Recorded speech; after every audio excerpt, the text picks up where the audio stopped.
ಸಮಸ್ತ ವೀಕ್ಷಕ ಬಂಧುಗಳಿಗೂ ಹಾಗೂ ಎಲ್ಲಾ ನನ್ನ ಸಿಬ್ಬಂದಿ ವರ್ಗಕ್ಕೂ ಒಳ್ಳೆಯದಾಗ್ಲಿ, ಶುಭವಾಗ್ಲಿ. ಈ ವರ್ಷದ ಚಂದ್ರಗ್ರಹಣ, ಕಡೆಯ ಚಂದ್ರಗ್ರಹಣ, ಕಷ್ಟ ಬಂದಂತಹ ಅವರ ಮುಖ ನೋಡಿದ್ರೆ ಗೊತ್ತಾಗುತ್ತೆ ಅವರ ಏನೋ ಒಂದು ಬಾಧೆಯಲ್ಲಿದ್ದಾರೆ, ಏನೋ ಸಂಕಷ್ಟದಲ್ಲಿದ್ದಾರೆ, ಕಷ್ಟದಿಂದ ಅವ್ರನ್ನ ಹೊರ ತರಬೇಕು ಅಥವಾ ಹೊರಗಡೆ ಬರಬೇಕು ಎಂಬತಕ್ಕಂಥದ್ದು ಅಷ್ಟೇ ಚಿಂತನೆ ಇರುತ್ತೆ. ಹಾಗೆ ಚಂದ್ರನಿಗೆ ಸಂಭವಿಸುವಂತಹ ರಾಹುಗ್ರಸ್ತ ಚಂದ್ರಗ್ರಹಣ, ಅದರಿಂದ ಯಾವುದೇ ಗ್ರಹಣ ಪ್ರಕ್ರಿಯೆಗಳಲ್ಲಿ ಗ್ರಹಣಕ್ಕೆ ತನ್ನದೇ ಆದಂತಹ ಬೆಳಕಿರುವುದಿಲ್ಲ. ಇಲ್ಲಿ ಚಂದ್ರ ತೇಜೋಮಯವಾಗಿರ್ತಕ್ಕಂಥವನು, ಜೊತೆಗೆ ಮಾತೃಕಾರಕನು, ಜಲಕಾರಕನು, ವಿಶೇಷವಾಗಿರ್ತಕ್ಕಂತಹ ಭವಿಷ್ಯವನ್ನ ನಿರ್ಣಯಿಸಬೇಕಾದ್ರೆ ಚಂದ್ರನಿಂದ ಮಾತ್ರಲೇ ಸಾಧ್ಯ. ಹಾಗಿರ್ಬೇಕಾದ್ರೆ ಚಂದ್ರ ಅನುಗ್ರಹ ಇರ್ತಕ್ಕಂಥ ಕಾಲ, ಚಂದ್ರನಿಗೆ ಬಡಿಯುವಂತಹ ಈ ಗ್ರಹಣ ಪ್ರಕ್ರಿಯೆ ಚಂದ್ರನಿಗೆ ಹೇಗೆ ದೋಷ ಉಂಟಾಗುತ್ತೋ, ಚಂದ್ರ ಹೇಗೆ ಕತ್ತಲಾಗ್ತಾನೋ, ಚಂದ್ರ ಹೇಗೆ ತನ್ನಲ್ಲಿರ್ತಕ್ಕಂಥ ನೋವು ನೋಡ್ತಾನೋ, ಹಾಗೆ ಚಂದ್ರನ ಆನುವಂಶಿಕವಾಗಿ ಅಂದ್ರೆ ಯಾರ್ಯಾರು ನಾಳೆ ರಾಶಿ ಫಲದಲ್ಲಿ ಚಂದ್ರನಿಗೆ ವಿಶೇಷವಾದಂತಹ ಸ್ಥಾನದಲ್ಲಿ ಆ ರಾಶಿ ಮೇಲೆ ಭವಿಷ್ಯ ಇರುತ್ತೋ ಅವರು ಈ ಕಷ್ಟದಲ್ಲಿರ್ತಾರೆ. ಗ್ರಹಣ, ಸೂರ್ಯಗ್ರಹಣ ಆಗ್ಲಿ, ಚಂದ್ರಗ್ರಹಣ ಆಗ್ಲಿ, ಯಾವುದೇ ಗ್ರಹಣ ಆದ್ರೂ ಗ್ರಹಣ ಅಂತ ಆದಾಗ ಅದು ಸಮಸ್ಯೆರೇ, ಅದು ಲಾಭ ಆಗ್ತಕ್ಕಂಥದ್ದಲ್ಲ. ಆದರೆ ಅದರಲ್ಲಿ ಒಂದಷ್ಟು ರಾಶಿ ನಕ್ಷತ್ರಗಳಿಗೆ ಜಪ ತಪ ಅನುಷ್ಠಾನಗಳನ್ನು ಮಾಡಿ ಸಾಧ್ಯವಾದಷ್ಟು ಧರ್ಮ ಮಾರ್ಗದಲ್ಲಿ ನಡೆಯೋದ್ರಿಂದ ಒಂದಷ್ಟು ಹೆಚ್ಚಿನ ಯಶಸ್ಸನ್ನ ಸಿದ್ಧಿಪಡಿಸಿಕೊಳ್ಳಬಹುದು. ಇಲ್ಲಿ ರಾಹುಕೇತುಗಳು ಯಾವತ್ತೂ ಒಬ್ಬರ ಪಕ್ಕದಲ್ಲಿ ಒಬ್ರು ಬಂದು ನಿಲ್ಲೋದಿಲ್ಲ, ಅವ್ರು ಯಾವತ್ತೂ ಮೂಲೆ ಮೂಲೆಗಳಲ್ಲೇ ನಿಲ್ಲುವಂತಹವ್ರು. ಜೊತೆಗೆ ನಾಳಿನ ಗ್ರಹಣ ಇದು ನಮ್ಮ ಭಾರತಕ್ಕೆ ಕಾಣುವುದಿಲ್ಲ. ಇಲ್ಲಿ ಒಂದು ವಿಶೇಷತೆ ಸ್ಪಷ್ಟವಾಗಿ ಹೇಳ್ತಿರ್ತಕ್ಕಂಥ ಮಾತು, ನಾಳಿನ ಗ್ರಹಣ ಭಾರತಕ್ಕೆ ಕಾಣುವುದಿಲ್ಲ, ಆದ್ರೆ ಗ್ರಹಣ ಇದೆ, ಇದು ಸತ್ಯ. ಗ್ರಹಣ ಇರೋದ್ರಿಂದಲೇ ಗ್ರಹಣದ ಒಂದಷ್ಟು ಅನುಷ್ಠಾನಗಳನ್ನ ಮಾಡಿಕೊಳ್ಳೋದು ಯಶಸ್ಸಿಗೆ ದಾರಿಯಾಗುತ್ತೆ ವಿನಃ ಅದು ತೊಂದರೆ ಆಗ್ತಕ್ಕಂಥದ್ದಲ್ಲ.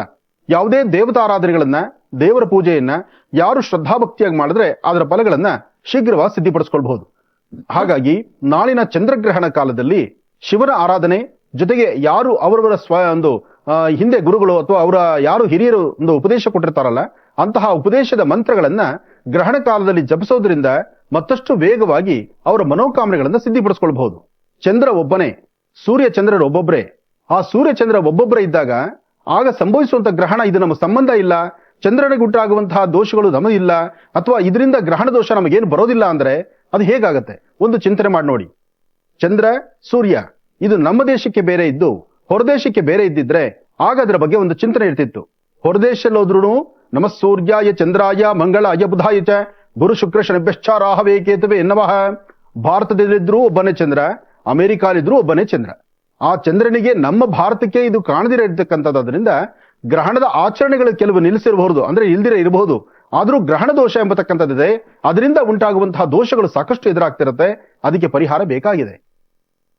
ಚಂದ್ರ ಮನಸ್ಕಾರಕ, ಮಾತೃಕಾರಕ, ಜಲಕಾರಕ. ಕ್ಷಣ ಕ್ಷಣಕ್ಕೂ ಸಹಿತ ನಮ್ಮಲ್ಲಿ ಆಗು ಹೋಗುಗಳ ಬಗ್ಗೆ ಚಿಂತನೆ ಮಾಡಬೇಕಾದ್ರೆ, ಭವಿಷ್ಯದಲ್ಲಿ ಸರಿಯಾದ ರೀತಿ ನಾವು ನಿಖರವಾದಂತಹ ಭವಿಷ್ಯತ್ತನ್ನು ಹೇಳಬೇಕಾದ್ರೂ ಚಂದ್ರನಿಂದಲೇ ಸಾಧ್ಯ.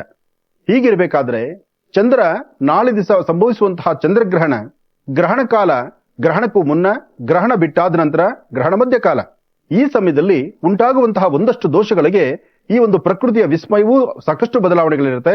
ಹಾಗೆ ಪ್ರಕೃತಿಯ ಅವಘಡಗಳು ಸಾಕಷ್ಟು ಎದುರಾಗುತ್ತೆ. ಹಾಗೆ ಪ್ರತಿಯೊಬ್ಬ ವ್ಯಕ್ತಿಯು ಸಹಿತ ಇರ್ತಕ್ಕಂಥದ್ದು ಕೋಟ್ಯಾಂತರ ಜನ ಇದ್ರು 27 ನಕ್ಷತ್ರ 12 ರಾಶಿಗಳಲ್ಲೇ ಇದ್ದೀವಿ. ಆ 27 ನಕ್ಷತ್ರ 12 ರಾಶಿಗಳಿಗೆ ಸಂಬಂಧಪಟ್ಟಂಗೆ ಎಲ್ಲರಿಗೂ ಸಂಬಂಧಪಟ್ಟಂತ ರೀತಿಯಲ್ಲಿ ಒಂದೊಂದು ತರಹ ದೋಷಗಳಿರಬಹುದು. ಅದಕ್ಕಾಗಿ ಸಾಧ್ಯವಾದಷ್ಟು ತಿಳಿದಿರತಕ್ಕಂಥವ್ರು ನಾಳೆ ಸಾಮೂಹಿಕವಾದಂತಹ ಒಂದಷ್ಟು ಪ್ರಾರ್ಥನೆಗಳನ್ನ ಬಹಳ ವಿಶೇಷವಾಗಿ ಮಾಡ್ತಾರೆ. ಗ್ರಹಣ ಬಿಟ್ಟಾದ ಮೇಲೂ ಸಹಿತ ಅನುಷ್ಠಾನವನ್ನು ಮಾಡುವಂತಹದ್ದು ಪ್ರತಿಯೊಂದು ಸಂಸ್ಥಾನಗಳಲ್ಲಿ ಅಥವಾ ದೇವಾಲಯಗಳಲ್ಲಿ ಇದು ನಾಳೆ ಬಹಳಷ್ಟು ಚೆನ್ನಾಗಿದೆ. ಒಂದಷ್ಟು ಜನ ಹೇಳ್ತಾರೆ ಗ್ರಹಣ ಪ್ರಕ್ರಿಯೆ ಎಂಬತಕ್ಕಂಥದ್ದು ನಭೋಮಂಡಲದಲ್ಲಿರ್ತಕ್ಕಂಥ ಒಂದು ಕೌತುಕ ಅಂತ. ಸತ್ಯ, ಕೌತುಕವೇ. ಯಾಕೆಂದ್ರೆ ವಿಜ್ಞಾನಿಗಳ ನುಡಿಮುತ್ತು ಅದು. ಯಾಕೆಂದ್ರೆ ವಿಜ್ಞಾನಿಗಳಿಗೂ ಪೂರ್ವದಲ್ಲಿ ಜ್ಯೋತಿಷ್ಯ ಎಂಬತಕ್ಕಂಥ ಮಹರ್ಷಿಗಳು ಜ್ಯೋತಿಷ್ಯದ ಬಗ್ಗೆ ಸಾಕಷ್ಟು ಅಧ್ಯಯನ ಬರೆದಿದ್ದಾರೆ. ನಾಳೆ ಆಗುವಂತಹ ಗ್ರಹಣದ ಬಗ್ಗೆ ಇವತ್ತೇ ಉಲ್ಲೇಖ ಬರೆದಿಟ್ಟಿರ್ತಾರೆ ಪಂಚಾಂಗ ಶಾಸ್ತ್ರದಲ್ಲಿ. ಹೀಗೆ ಇವೆಲ್ಲವೂ ಸಹಿತ ಜ್ಞಾನ, ವಿಜ್ಞಾನ ಜೊತೆಗೆ ಜ್ಯೋತಿಷ್ಯ ಜ್ಞಾನ ಇದೆಲ್ಲವೂ ಬಹಳ ವಿಶೇಷವಾಗಿರ್ತಕ್ಕಂಥದ್ದು. ಒಂದಷ್ಟು ಜನ ಪರ ವಿರೋಧ ಎಲ್ಲಾ ಭಾಗಗಳಲ್ಲೂ ಇದೆ. ಅದಕ್ಕಾಗಿ ಇವತ್ತು ಕೆಲವಷ್ಟು ರಾಶಿ ನಕ್ಷತ್ರಗಳವರು ಎಚ್ಚರಿಕೆ ಇರಬೇಕು.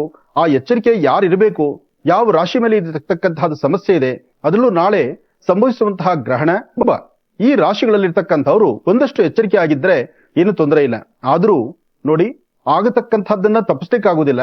ಆದ್ರೆ ಆಗೋದಕ್ಕೂ ಮುನ್ನ ನಾವು ಮದಾಂಧರಾಗಿ ನಡ್ಕೊಳ್ಳಬಾರದು. ಗ್ರಹಣ ಕಾಲದ ಒಂದಿಷ್ಟು ಅನುಷ್ಠಾನಗಳನ್ನ ಶಾಸ್ತ್ರಬದ್ಧವಾಗಿ ನಾವು ಚಿಂತನೆ ಮಾಡಬೇಕಾಗತ್ತೆ.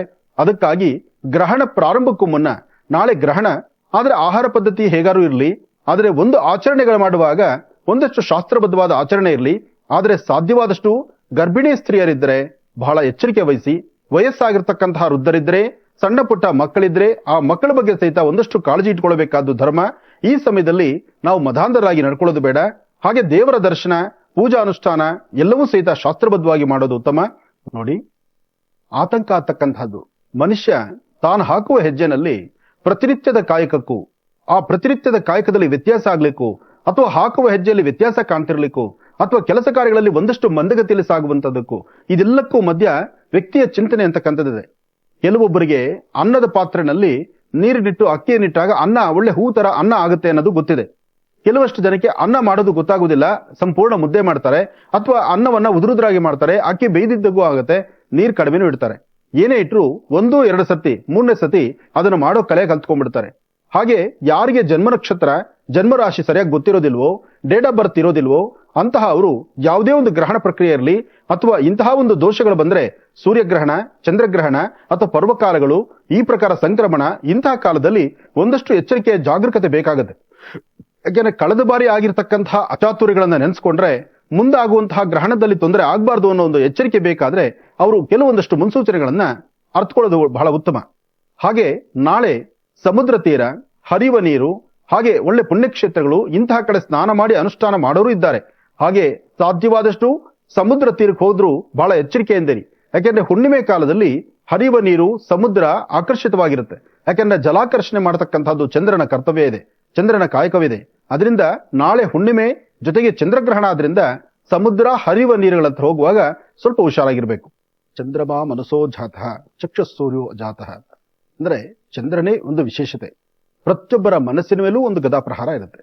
ಮನಸ್ಸಲ್ಲಿ ಇರ್ತಕ್ಕಂಥ ಆ ಚಂಚಲತೆ ಮತ್ತು ಮಾಡಬೇಕು ಅನ್ಕೊಂಡು ಕೆಲಸ ಮಾಡಿದ್ರಿಗೆ ಆಗದಿರತಕ್ಕಂಥದ್ದು. ಒಂದಷ್ಟು ಜನ ಏನೋ ಒಂದಿಷ್ಟು ಸಾಧನೆ ಮಾಡಬೇಕು ಅನ್ಕೊಳ್ತಾರೆ, ಸಾಧಿಸಕ್ಕಾಗೋದಿಲ್ಲ.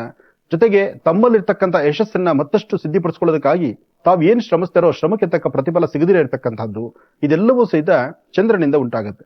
ಅಂತಹದ್ರಲ್ಲಿ ಗ್ರಹಣ ಕಾಲದಲ್ಲಿ ಇರ್ತಕ್ಕಂತಹ 27 ನಕ್ಷತ್ರ, 12 ರಾಶಿಗಳಲ್ಲಿರ್ತಕ್ಕಂಥವ್ರು ಸಹಿತ ಒಂದಷ್ಟು ಎಚ್ಚರಿಕೆ ವಹಿಸಬೇಕು. ಯಾಕೆಂದ್ರೆ ಪ್ರತಿಯೊಬ್ಬರ ಜಾತಕಕ್ಕೂ ಚಂದ್ರ ಬೇಕು. ಚಂದ್ರನಿಂದಲೇ ಭವಿಷ್ಯ. ಪ್ರತಿ 2.5 ಗಂಟೆಗೆ ಒಂದು ಕಾಲ ಚಂದ್ರನ ಆರಾಧನೆ ಮಾಡತಕ್ಕಂಥದ್ದು, ಚಂದ್ರನಿಂದಲೇ ಭವಿಷ್ಯ ನಿರ್ಣಯಿಸ್ತಕ್ಕಂಥದ್ದು ಇದು ಜ್ಯೋತಿಷ ಧರ್ಮ. ಹಾಗಾಗಿ ಮುಂದೆ ಬರ್ತಕ್ಕಂತಹ ದಿನಗಳಲ್ಲಿ ಯಾವುದೇ ಆಪತ್ತು ಎದುರಾಗಬಾರ್ದು ಅಂದ್ರೆ ಸಾಧ್ಯವಾದಷ್ಟು ಚಂದ್ರನ ಪ್ರಾರ್ಥನೆ, ಚಂದ್ರಶೇಖರನ ಪ್ರಾರ್ಥನೆ, ನಾಳೆ ಹಚ್ಚುವ ದೀಪ ಜೀವನದ ಕತ್ಲನ ಹೊಡೆದುಗಡೆ ಹೊಡೆಸಲಿಕ್ಕೋಸ್ಕರ. ಒಳ್ಳೇದಾಗ್ಲಿ, ಶುಭವಾಗ್ಲಿ. ತುಲಾರಾಶಿ, ತುಲಾಲಗ್ನ. ತುಲಾರಾಶಿ, ತುಲಾಲಗ್ನದಲ್ಲಿರ್ತಕ್ಕಂಥವರಿಗೆ ಆರೋಗ್ಯ, ವ್ಯವಹಾರ, ಕೆಲಸ ಕಾರ್ಯಗಳು ಮತ್ತಷ್ಟು ಜವಾಬ್ದಾರಿಯುತವಾದಂತಹ ಕಾಯಕ, ನಿಮ್ಮ ಕೆಲಸಗಳನ್ನ ಇನ್ನಷ್ಟು ಸಿದ್ಧಿಪಡಿಸ್ಕೊಳ್ತಕ್ಕಂಥದ್ದು. ಯಾವುದೇ ವೃತ್ತಿ ಧರ್ಮದಲ್ಲಿದ್ದವರಾದ್ರೂ ಒಂದಷ್ಟು ಫಲಾಫಲಗಳನ್ನ ಸಿದ್ಧಿಪಡಿಸ್ಕೊಳ್ತಕ್ಕಂಥ ಯೋಗ ಫಲವೇ ಇದೆ. ಆದ್ರೆ ಯಾವುದು ಬೇಕು, ಯಾವುದು ಬೇಡ, ಈ ಬೇಕು ಬೇಡಗಳನ್ನ ಸರಿಯಾಗಿ ತೀರ್ಮಾನ ಮಾಡಬೇಕು. ಆ ತೀರ್ಮಾನ ಮಾಡುವಂತ ಕಾಲವೂ ಸಹಿತ ಒಂದಷ್ಟು ವ್ಯತ್ಯಾಸವೇ ಇದೆ. ತಾಯಿ ಮಹಾಲಕ್ಷ್ಮಿಯನ್ನ ಪ್ರಾರ್ಥನೆ ಮಾಡ್ತಾ ವರಹಾದೇವರ ಅನುಗ್ರಹವನ್ನು ಪಡಿತಕ್ಕಂಥದ್ದು ಒಂದು ಕ್ರಮ, ಜೊತೆಗೆ ಶಿವಾನುಗ್ರಹವನ್ನು ಪಡಿತಕ್ಕಂಥದ್ದು ಮತ್ತೊಂದು ಕ್ರಮ. ಶಿವ ಸಾನ್ನಿಧ್ಯಕ್ಕೆ ಬಂದು ಅಲ್ಲಿ ಒಂದಿಷ್ಟು ತಂಡೂಲ ಅಂದ್ರೆ ಅಕ್ಕಿ ಮತ್ತು ಹಾಲು ಮತ್ತು ಬೆಲ್ಲ, ಇದನ್ನ ತಾವು ತುಲಾರಾಶಿಯಲ್ಲಿರ್ತಕ್ಕಂಥವ್ರು ಶಿವ ಸಾನ್ನಿಧ್ಯದಲ್ಲಿ ಕೊಟ್ಟು ಶಿವನಿಗೆ ನಡೀತಕ್ಕಂಥ ಅಭಿಷೇಕವೋ ಅಥವಾ ಅಭಿಷೇಕ ಜಲವನ್ನ ತೀರ್ಥವಾಗಿ ತೆಗೆದುಕೊಳ್ಳೋದ್ರಿಂದ ಅಕಾಲಂ ಮೃತ್ಯುಹರಣಂ ಸರ್ವವ್ಯಾಧಿ ನಿವಾರಣಂ ಸಮಸ್ತ ದುರಿತೋಪಶಮನಂ ಶ್ರೀಂ ಸಾಂಬ ಸದಾಶಿವ ಪಾದೋದಕಂ ಪಾವನಂ ಶುಭಂ. ಹೀಗೆ ತೀರ್ಥವನ್ನ ತಾವು ಸೇವನೆ ಮಾಡಿದ್ರೆ ಮತ್ತಷ್ಟು ವಿಶೇಷವಾಗಿರ್ತಕ್ಕಂಥ ಫಲವನ್ನ ತಾವು ನಿಮ್ಮದನ್ನಿಸ್ಕೊಳ್ಬಹುದು. ಸಾಧ್ಯವಾದಷ್ಟು ತುಲಾರಾಶಿಯಲ್ಲಿ ಇರ್ತಕ್ಕಂಥವ್ರು ಆರ್ಥಿಕ ಪರಿಸ್ಥಿತಿ, ವ್ಯವಹಾರಗಳು, ಕೆಲಸ ಕಾರ್ಯಗಳ ಕಡೆ ತುಂಬಾ ಗಮನ ಕೊಡಬೇಕು. ನೀವು ಅಂದುಕೊಂಡಿದ್ದನ್ನ ಸಾಧನೆ ಮಾಡಕ್ ಆಗುತ್ತೋ ಇಲ್ವೋ, ಅಥವಾ ನಿಮ್ಮಲ್ಲಿರ್ತಕ್ಕಂಥ ನೋವಿನ ಸಂಗತಿಗಳನ್ನ ಸರಿಯಾದ ಕ್ರಮವನ್ನು ಅನುಸರಿಸಬೇಕು. ಆ ಅನುಸರಿಸಕ್ ಆಗದಿರ ಇದ್ದ ಮೇಲೆ ಸಮಸ್ಯೆ ಎಂಬತಕ್ಕಂಥದ್ದು ಅಷ್ಟೇ ಒಂದು ದೂರ ಆಗಿ ಬರುತ್ತೆ. ಮನಸ್ಸಲ್ಲಿ ಚಂಚಲತೆ ಇರಬಹುದು, ಆದ್ರೆ ಕೊಡುವವನು ಭಗವಂತ ಎಲ್ಲವನ್ನೂ ದಯಪಾಲಿಸ್ತಿದ್ದಾನೆ. ಹಾಗೆ ನಿಮ್ಮ ಮನಸ್ಸಲ್ಲಿರ್ತಕ್ಕಂಥ ಆತಂಕ, ಭಯ, ಒಂದಷ್ಟು ನೋವಿನ ಸಂಗತಿಗಳು ನಿಮ್ಮನ್ನ ಬಾಧಿಸಬಹುದು. ಆದ್ರೂ ಭಯಪಡಬೇಕಾದ್ದಿಲ್ಲ. ತಮ್ಮ ಮನಸ್ಸಲ್ಲಿರುವಂತಹ ನಿಮ್ಮ ಮನೋಕಾಮನೆಗೆ ತಕ್ಕಂತೆ ಇಷ್ಟಾರ್ಥವನ್ನು ಸಿದ್ಧಿಪಡಿಸ್ಕೊಳ್ತಕ್ಕಂತಹ ಯೋಗ ಫಲ ನಿಮ್ಮದಾದ್ರಿಂದ ನಿಮ್ಮ ವೃತ್ತಿಯನ್ನ ಅಭಿವೃದ್ಧಿಪಡಿಸ್ಕೊಳ್ಬಹುದು. ಲಕ್ಷ್ಮೀನಾರಾಯಣ ಸ್ವಾಮಿಯನ್ನ ಪ್ರಾರ್ಥನೆ ಮಾಡ್ತಾ ದುರ್ಗಾ ಸಪ್ತಶತಿ, ದೇವಿ ಖಡ್ಗಮಾಲ, ಹೀಗೆ ದೇವಿಗೆ ಸಂಬಂಧಪಡತಕ್ಕಂಥ ಅನುಷ್ಠಾನಗಳನ್ನ ಮಾಡಿದ್ರೂ ನಿಮ್ಮ ಮನೋಕಾಮನೆಗಳನ್ನ ಸಿದ್ಧಿಪಡಿಸ್ಕೊಳ್ತಕ್ಕಂಥ ಯೋಗ ಫಲ ನಿಮ್ಮ ಭವಿಷ್ಯದಲ್ಲಿ ಸಿಗುತ್ತೆ. ಹಾಗಾಗಿ ಓಂ ನಮಃ ಶಿವಾಯ ಎಂಬತಕ್ಕಂಥ ಮಂತ್ರ, ಇದು ಮಹಾಮಂತ್ರವನ್ನ ನೀವು ಪಠನೆ ಮಾಡಿ ನಿಮ್ಮ ಆರ್ಥಿಕ ಪರಿಸ್ಥಿತಿಯನ್ನ ಅಭಿವೃದ್ಧಿಪಡಿಸ್ಕೊಳ್ತಕ್ಕಂಥ ಕಾಲ. ವಿದ್ಯಾರ್ಥಿಗಳು ಓದಿನ ಕಡೆ ಗಮನ ಕೊಟ್ಟು ಮತ್ತಷ್ಟು ಲಾಭವನ್ನು ಗಳಿಸುವಂತ ಕಾಲ. ಹಾಗೆ ಹಿರಿಯರ ಮಾತನ್ನು ಆಲಿಸಿ ನಿಮ್ಮ ಜೀವನದಲ್ಲಿ ಒಂದು ಹೆಚ್ಚಿನ ಒಂದು ಸ್ಥಾನಮಾನವನ್ನ ಸಿದ್ಧಿಪಡಿಸ್ಕೊಳ್ತಕ್ಕಂಥ ಕಾಲ. ವೃತ್ತಿ ಧರ್ಮದ ಅಭಿವೃದ್ಧಿ, ಮನಸ್ಸಲ್ಲಿರ್ತಕ್ಕಂಥ ಆಸೆ ಆಕಾಂಕ್ಷೆಗಳು, ಜೊತೆಗೆ ಎಲ್ಲಾ ಕಾಯಕದಲ್ಲೂ ಸಹಿತ ಒಂದು ಹೆಸರನ್ನು ಮಾಡುವಂತ ಕಾಯಕ. ಶಿವ ದರ್ಶನಕ್ಕೆ ಬಂದು ಶಿವ ಸಾನ್ನಿಧ್ಯದಲ್ಲಿ ಕೊಡ್ತಕ್ಕಂಥ ಭಸ್ಮ ಪ್ರಸಾದವನ್ನ ಹಣೆಗೆ ಲೇಪನ ಮಾಡಿ ಹಣೆಗೆ ಒಂದಿಷ್ಟು ಭಸ್ಮ ಪ್ರಸಾದವನ್ನು ಹಚ್ಕೊಂಡು ಓಂ ನಮಃ ಶಿವಾಯ ಎಂಬತಕ್ಕಂಥ ಮಂತ್ರವನ್ನ 21 ಬಾರಿ ಹೇಳಿ ಮುಂದೆ ನಡೆದರೆ ಮತ್ತಷ್ಟು ಅದ್ಭುತವಾದಂತಹ ಕಾಯಕವನ್ನ ತಾವು ಸಿದ್ಧಿಪಡಿಸ್ಕೊಳ್ತೀರಿ. ಏನಾಗಬೇಕಾಗಿದೆ, ಏನ್ ಕೆಲಸ ಮಾಡಬೇಕಾಗಿದೆ, ಯಾವ್ದ್ರ ಕಡೆ ಗಮನ ಹರಿಸಬೇಕಾಗಿದೆ, ಯಾವೆಲ್ಲ ಕೆಲಸ ಕಾರ್ಯಗಳನ್ನ ಲಾಭದಾಯಕವಾಗಿ ನಡೆಸ್ಕೊಳ್ಬೇಕಾಗಿದೆ, ನಿಮ್ಮದೇ ಆದಂತಹ ಜವಾಬ್ದಾರಿತ್ವಂತ ಸ್ಥಾನದಲ್ಲಿ ಏನು ಲಾಭದಾಯಕವಾಗಿರ್ತಕ್ಕಂಥ ಅಂಶಗಳು ಸಿಗಬೇಕಾದ್ರೂ ಎಲ್ಲವೂ ಸೇರಿದ ಶಿವಾನುಗ್ರಹದಿಂದಲೇ. ಸರ್ವಂ ಶಿವಮಯಂ. ಸಾಧ್ಯವಾದಷ್ಟು ತಲೆಗೆ ಸ್ನಾನ ಮಾಡಿಕೊಂಡು ಹತ್ತಿರದಲ್ಲಿ ಬಂದು ಶಿವಾಲಯಕ್ಕೆ ಒಂದಿಷ್ಟು ಬಿಲ್ವಾರ್ಚನೆ ಮಾಡಿಸಿ. ನಿಮಗೆ ಏನೂ ಖರ್ಚು ಮಾಡೋದು ಬೇಡ. ಶಿವಾಲಯಕ್ಕೆ ಬಂದು ಖರ್ಚು ವೆಚ್ಚ ಇಲ್ಲ. ಶಿವಾಲಯಕ್ಕೆ ಬಂದು ಪ್ರದಕ್ಷಿಣೆ ಮಾಡಬೇಕು, ಶಿವನ ದರ್ಶನ ಮಾಡಬೇಕು. ಅಲ್ಲಿ ದರ್ಶನ ಮಾಡ್ಕೊಂಡು ಅಲ್ಲಿ ಉರಿತಕ್ಕಂತ ದೀಪ ಇದೆಯಲ್ಲ, ಜ್ಯೋತಿ, ಆ ಜ್ಯೋತಿಯನ್ನ ಅದ್ರ ಮುಂದೆ ನಿಂತು ಓಂ ನಮಃ ಶಿವ ಎಂಬತಕ್ಕಂಥ ಮಂತ್ರವನ್ನ 11 ಬಾರಿ ಹೇಳಬೇಕು. ಇದಿಷ್ಟು ಮಾಡಿದ್ರೆ ಸಾಕು ಪರಿಹಾರ ಅಂತ ಇದೆ. 18 ದಿನಗಳಿಂದ ಒಂದಲ್ಲ ಒಂಥರ ಸಮಸ್ಯೆಗಳಲ್ಲಿ ಯಾವುದೋ ಒಂದು ರೀತಿ ಇಕ್ಕಟ್ಟಲ್ಲಿ ಸಿಕ್ಕಾಕೊಳ್ತಾ ಇದ್ರಿ. 18 ದಿವಸದಿಂದ ಮನಸ್ಸಿಗೆ ಒಂದಷ್ಟು ಬೇರೆ ತರ ಚಿಂತನೆಗಳು ಶುರುವಾಯಿತು. ಜವಾಬ್ದಾರಿ ಇರಬಹುದು, ವ್ಯವಸ್ಥೆ ಇರಬಹುದು, ಆರ್ಥಿಕ ಪರಿಸ್ಥಿತಿ ಬಗ್ಗೆ ಇರಬಹುದು, ವಿದ್ಯಾರ್ಥಿಗಳು ಓದು ಅಥವಾ ಒಂದು ಕುಟುಂಬದಲ್ಲಿ ನೆಮ್ಮದಿ, ಇದೆಲ್ಲವೂ ಸಿದ್ಧ ಶಿವಾನುಗ್ರಹದಿಂದಲೇ ಸಾಧ್ಯ. ಚಂದ್ರ ಚೆನ್ನಾಗಿದ್ದು ಗುರುವಿನ ಅನುಗ್ರಹ ಇರೋದ್ರಿಂದ ಇಷ್ಟಾರ್ಥವನ್ನೇನು ಸಿದ್ಧಿಪಡಿಸ್ಕೊಳ್ತೀರಿ. ಅಸಮಾಧಾನ ಅಂತಕ್ಕಂಥದ್ದು ದೂರ ಆಗಿ ಸಮಾಧಾನಕರವಾದ ಫಲವನ್ನು ಸಿದ್ಧಿಪಡಿಸ್ಕೊಳ್ತೀರಿ. ತೃಪ್ತಿಕರವಾದಂತಹದ್ದನ್ನೇ ಸಿದ್ಧಿಪಡಿಸ್ಕೊಳ್ತಕ್ಕಂಥ ಯೋಗ ಫಲ ಆದ್ರಿಂದ ಯಾವುದೇ ಒಂದು ಕಾಯಕವನ್ನಾದ್ರೂ ಇವ್ರದುಕೊಂಡಷ್ಟು ಲಾಭವೇ ಇದೆ. ಆರೋಗ್ಯದಲ್ಲಿ ಸಣ್ಣ ಪುಟ್ಟ ಸಮಸ್ಯೆಗಳಿದೆ, ಮಾನಸಿಕವಾದಂತಹ ಒತ್ತಡ ಇದೆ, ಅಧಿಕವಾದಂತಹ ಬೆನ್ನೋವಿದೆ, ಮನಸ್ಸಿಗೆ ಒಂದಷ್ಟು ಬೇರೆ ತರನೇ ಚಿಂತನೆ ನಡೀತಾ ಇದೆ. ನೀವು ಅಂದುಕೊಳ್ಳೋದೊಂದು ಆಗೋದೊಂದು, ಅದಾಗುತ್ತೋ ಇಲ್ವೋ ಎಂಬತಕ್ಕಂಥದ್ರ ಸಂದೇಹ ಇದೆ, ಸಂಶಯ ಇದೆ. ನ್ಯಾಯಸ್ಥಾನಗಳಾಗಿರ್ಲಿ ಅಥವಾ ಹಿರಿಯರೊಂದಿಗೆ ಕೂತು ಮಾತಾಡ್ತಕ್ಕಂಥದ್ದಾಗಿರ್ಲಿ ಅಥವಾ ಯಾವ್ದಾದ್ರೂ ಒಂದು ಇಕ್ಕಟ್ಟಿನ ಪರಿಸ್ಥಿತಿ ನಿಮ್ಮನ್ನ ಬೆನ್ನೇರುವಂತದ್ದಿದೆ. ಇದೆಲ್ಲವನ್ನು ದೂರ ಮಾಡ್ಕೊಳ್ಬೇಕಾದ್ರೆ ಎಲ್ಲಾ ಋಣಗಳನ್ನು ಹರಿಸುವಂತಹ ಒಂದು ಕೈಲಾಸ ಕ್ಷೇತ್ರ ಅದು ಶಿವಕ್ಷೇತ್ರ. ಅಂತಹ ಶಿವನ ಸಾನ್ನಿಧ್ಯಕ್ಕೆ ಬಂದು ಶಿವ ಸಾನ್ನಿಧ್ಯದಲ್ಲಿ ಒಂದಷ್ಟು ಅಕ್ಕಿ ಮತ್ತು ಬೆಲ್ಲವನ್ನ ಶಿವನಿಗೆ ಕೊಟ್ಟು ನಮಸ್ಕಾರ ಮಾಡಿದ್ರೆ ನಿಮ್ಮ ಜಾತಕದಲ್ಲಿ ಮತ್ತಷ್ಟು ಅದ್ಭುತವಾದ ಫಲವನ್ನ ತಾವು ಸಿದ್ಧಿಪಡಿಸ್ಕೊಳ್ತೀರಿ. ಏನೇ ಮಾಡಬೇಕಾದ್ರೂ ಮೊದಲು ಆತ್ಮತೃಪ್ತಿ ಬೇಕು. ನೀವು ಮಾಡುವ ಕಾಯಕ ಕಾರ್ಯಸಿದ್ಧಿ ಆಗುತ್ತೆ ಎಂಬತಕ್ಕಂಥ ಅಚಲವಾದಂತಹ ನಂಬಿಕೆ ಇರಬೇಕು. ಆ ನಂಬಿಕೆಯ ಮೇಲೆ ಮುಂದೆ ನಡಿಬೇಕು. ಹಾಗೆ ಸಾಧ್ಯವಾದ್ರೆ ಒಂದು ಚಿಟಿಗೆಯಷ್ಟು ಅಕ್ಕಿಯನ್ನ, ಒಂದು ಚಿಟಿಗೆಯಷ್ಟು ಹೆಸರು ಕಾಳನ್ನ, ಒಂದು ಚಿಟಿಗೆಯಷ್ಟು ತೊಗರಿ ಬೇಳೆಯನ್ನ, ಈ 3 ಧಾನ್ಯಗಳನ್ನು ಕೈಲಿ ಹಿಡಿದು ಪೂರ್ವಾಭಿಮುಖವಾಗಿ ನಿಂತು ದೃಷ್ಟಿ ತೆಗೆದು ಅದನ್ನು ಆಚೆ ಹಾಕೋದ್ರಿಂದ ನಿಮ್ಮ ಮನೋಕಾಮನೆಗಳನ್ನ ಸಿದ್ಧಿಪಡಿಸ್ಕೊಳ್ಬಹುದು. ಯಾವುದೇ ಒಂದು ಸತ್ಯಾಸತ್ಯತೆಗಳನ್ನ ಅರ್ಥ ಮಾಡ್ಕೊಳ್ದಿರಾ ನೀವು ಮಾಡುವಂತ ಅಥವಾ ನೀವು ನಡೆಯುವಂತ ಹೆಜ್ಜೆ ಅಥವಾ ಹಾಕುವಂತ ಹೆಜ್ಜೆನಲ್ಲಿ ವ್ಯತ್ಯಾಸ ಕಂಡ್ರೆ ಅದಕ್ಕೆ ಒಂದಷ್ಟು ನೋವಿನ ಸಂಗತಿಗಳೇ ಎದುರಾಗ್ಬಿಡುತ್ತೆ. ಆರ್ಥಿಕ ಪರಿಸ್ಥಿತಿ ಪರವಾಗಿಲ್ಲ, ಮನಸ್ಸಲ್ಲಿರ್ತಕ್ಕಂಥ ದುಃಖ ದುಮ್ಮಾನ ದೂರ ಮಾಡಿಕೊಂಡು ಶಾಂತಿ ಸಮಾಧಾನವಾಗಿದ್ದು ವ್ಯಾಪಾರ ವ್ಯವಹಾರಗಳ ಕಡೆ ಸ್ವಲ್ಪ ಗಮನ ಕೊಟ್ಟು ಮನೆ ದೇವರ ಪ್ರಾರ್ಥನೆ, ಮಾತೃಶ್ರೀ ನಿಮ್ಮ ತಾಯಿಯವರ ಆಶೀರ್ವಾದ, ತಾಯಿಯ ಮಾತಿನಂತೆ ಆಲಿಸ್ತಕ್ಕಂಥದ್ದು. ಸಾಧ್ಯವಾದ್ರೆ ಒಂದು ಎಲೆ ತಗೊಳ್ಳಿ, ಅದರಲ್ಲೂ ಮುತ್ತುಗದ ಎಲೆ ತಗೊಳ್ಳಿ. ಮುತ್ತುಗದೆಲೆ ಅದರ ಮೇಲೆ ಒಂದಷ್ಟು ತಂಡುಲ ಅಂದ್ರೆ ಅಕ್ಕಿಯನ್ನು ಹಾಕಿ ಅದರಲ್ಲಿ 4 ಮಣ್ಣಿನ ಹಣತೆಯಿಂದ ದೀಪವನ್ನು ಹಚ್ಚಿ ಅದರ ಮಧ್ಯಭಾಗದಲ್ಲಿ ಒಂದಷ್ಟು ಬೆಲ್ಲವನ್ನಿಟ್ಟು ದೇವರ ಮುಂದೆ ಇಟ್ಟು ಒಂದು ಪ್ರಾರ್ಥನೆ ಮಾಡಿ. ನಮ್ಮಲ್ಲಿರ್ತಕ್ಕಂಥ ಕರ್ಮಫಲ, ನಮ್ಮ ಮನಸ್ಸಲ್ಲಿರ್ತಕ್ಕಂಥ ಗೊಂದಲ ಅಥವಾ ನಮ್ಮ ಆರೋಗ್ಯ ಪರಿಸ್ಥಿತಿ, ನನ್ನ ಆರ್ಥಿಕ ಪರಿಸ್ಥಿತಿ, ಎಲ್ಲಕ್ಕಿಂತ ಮುಖ್ಯವಾಗಿ ನನ್ನ ಸುತ್ತಮುತ್ತ ಇರ್ತಕ್ಕಂಥ ಶತ್ರುಗಳ ಬಾಧೆಯಿಂದ ನನ್ನ ಬೇಗ ದೂರ ಮಾಡಪ್ಪ ಅಂತ ಭಗವಂತನ ಪ್ರಾರ್ಥನೆ ಮಾಡಿ. ಆತನ ಕೃಪಾಶೀರ್ವಾದದಿಂದ ಖಂಡಿತ ಹೆಚ್ಚಿನ ಫಲವನ್ನ ಪಡಿಸ್ಕೊಳ್ತೀರಿ. ನಿಮ್ಮ ಮನಸ್ಸಲ್ಲಿರ್ತಕ್ಕಂಥ ನಿಮ್ಮ ಮನೋಕಾಮನೆಗಳ ಸಿದ್ಧಿಗಾಗಿ ತಾವು ಏನನ್ನ ಚಿಂತನೆ ಮಾಡ್ತಿರ್ತೀರೋ, ಯಾವುದೇ ಚಿಂತನೆ ಆದ್ರೂ ಮೊದಲು ಪ್ರಾರಂಭಿಕವಾಗಿ ಶಿವನ ದರ್ಶನ ಮಾಡತಕ್ಕಂಥದ್ದು, ಶಿವಧ್ಯಾನವನ್ನ ಮಾಡತಕ್ಕಂಥದ್ದು, ಓಂ ನಮಃ ಶಿವ ಎಂಬತಕ್ಕಂಥ ಶಿವಮಂತ್ರವನ್ನು ಹೇಳಿ ಹತ್ತಿರದಲ್ಲಿರ್ತಕ್ಕಂಥ ಅಶ್ವತ್ಥನ ನನಗೊಂದು 3 ಪ್ರದಕ್ಷಿಣೆ ಮಾಡಿದ್ರೆ ಮತ್ತಷ್ಟು ವಿಶೇಷವಾದಂಥ ಫಲವನ್ನ ತಾವು ಸಿದ್ಧಿಪಡಿಸ್ಕೊಳ್ತೀರಿ. ಮೂಲತೋ ಬ್ರಹ್ಮರೂಪಾಯ ಮಧ್ಯಾಂತೋ ವಿಷ್ಣುರೂಪಿಣಿ ಅಗ್ರದಂ ಶಿವರೂಪಾಯ ವೃಕ್ಷರಾಜಾಯತೆ ನಮಃ. ಹೀಗೆ ಪ್ರಧಾನವಾಗಿರ್ತಕ್ಕಂಥ ವೃಕ್ಷಕ್ಕೆ 3 ಪ್ರದಕ್ಷಿಣೆ ಮಾಡಿ ನಮಸ್ಕಾರ ಮಾಡಿಬಿಟ್ರೆ ಮತ್ತಷ್ಟು ವಿಶೇಷವಾದ ಫಲವನ್ನ ಸಿದ್ಧಿಪಡಿಸ್ಕೊಳ್ತೀರಿ.